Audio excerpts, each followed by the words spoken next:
انتهت بفضيحه 10-1 لصالح السوفييت، ان هو لو راح لندن وما لعبش ارسنال كانه راح القاهره وما شافش الهرم. وفي ناس تانية بتقول ان هم كملوا الماتش ب 15 لعيب. خايفين لا الانجليزي يسموهم او يحطوا لهم حاجه في الاكل. ده واضح فعلا انه احتفال بالسلام. مشجعين الكوره في كل مكان، احلى مسا عليكم. اهلا بيكم في حلقه جديده من حلقات حواديت كرويه، وهنحكي فيها حدوته اغرب مباراه كره قدم على مدار التاريخ، مباراه الضباب ما بين ارسنال ودينامو موسكو. المباراه كانت قديمه شويه، حصلت بعد الحرب العالميه الثانيه وفي بدايات الحرب البارده كده، بس مباراه غريبه جدا واحداثها مش هتصدقوا. فلو انت بقى اول مره تتابعنا، ما تنساش تعمل لايك على فيسبوك وعلى انستجرام، وتعمل سبسكرايب على اليوتيوب، وتعمل لايك للحلقه دي، وتسيب لنا رايك فيها في الكومنتات عشان تبقى من عيله مهندسين الكوره. واظن كفايه رغي بقى لحد كده، ويلا بينا نخش في المعمعه.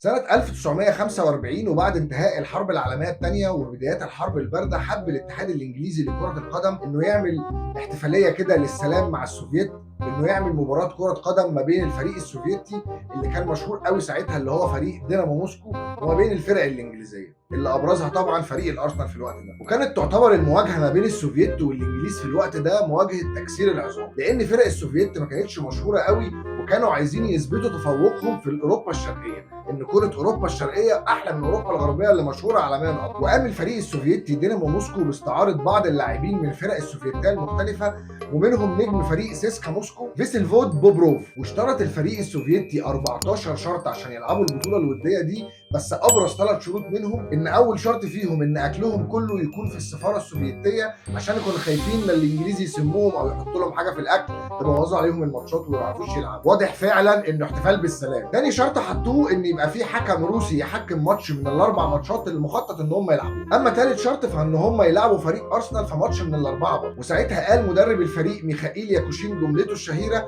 ان هو لو راح لندن وما لعبش ارسنال كانه راح القاهره وما شافش الهرم. ووصل الفريق السوفيتي فعلا ولعبوا اول مباراه قدام فريق تشيلسي على ستانفورد بريدج، وكانت في حضور 85,000 متفرج وانتهت بالتعادل 3-3. اما تاني مباراه فكانت مع فريق كارديف الويلزي وانتهت بفضيحه 10-1 لصالح السوفييت. وجه ميعاد المباراه المنتظره امام فريق الارسنال اللي كان مخطط لها انها تتلعب في ملعب الوايت هارت لين بتاع فريق توتنهام، لان ملعب هايبري بتاع ارسنال كان ساعتها قاعده جوال. المباراه كانت بقياده الحكم الروسي يا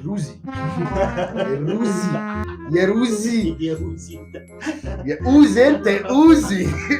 المباراة كانت بقيادة الحكم الروسي نيكولاي لاتيشيف، اللي أصر إنه يلعب المباراة رغم الضباب الشديد قوي في حضور 55,000 متفرج ومحدش فيهم شايف حاجة، وأصر إن هو يلعب المباراة في ميعادها، وبدأت المسخرة. وزي ما أنتم شايفين المباراة، الفيديو اللي متصور منها طبعا صورته رديئة وأبيض وأسود لأنه من زمان، بس زي ما إحنا شايفين مفيش أي حاجة باينة من الضباب. وقدر فريق دينامو موسكو إنه يتقدم بعد أول دقيقة 1-0، إلا إن الجايرز قدر يخلص الشوط الأول بتقدم 3-2. ودخلنا الشوط الثاني ورغم الضباب الشديد جدا الا ان كان باين قوي ان هدف التعادل بتاع دينامو موسكو تسلل واضح، بس في الاخر الهدف اتحسب. ومن بعدها التدخلات بقت عنيفه جدا، وكان باين ان الحكم مش هيجي في صف ارسنال خالص. وبرغم ان الضباب الشديد ده كان مؤثر على سير المباراه، الحكم ما رضيش يلغي المباراه، واستغل فريق دينامو موسكو الموضوع ده، واللعيبه ما كانتش بتخرج للتغيير. في ناس بتقول ان هم كملوا الماتش اخر 20 دقيقه ب 12 لعيب، وفي ناس ثانيه بتقول ان هم كملوا الماتش ب 15 لعيب، يعني عمل 3 تغييرات، اللعيبه تروح وتنزل تكمل لعب بعد كده. وفي النهايه للاسف فريق ارسنال بيخسر المباراه 4-3 بعد المسخره اللي احنا قلنا عليها. وانتهت اغرب مباراه في التاريخ اللي قال عنها نجم ارسنال في الوقت ده كليف باستن ان الماتش ده الحكم كان هيحسب اي حاجه حتى لو اللعيبه حطوا الكوره بايديهم في الشبكه. وبكده خلصت حدوتتنا، بس لسه عندنا حواديت كتير نحكيها مع بعض، فتاكدوا انكم عاملين لايك وسبسكرايب وتشغلوا جرس التنبيهات عشان يجيلكم اشعار الحلقه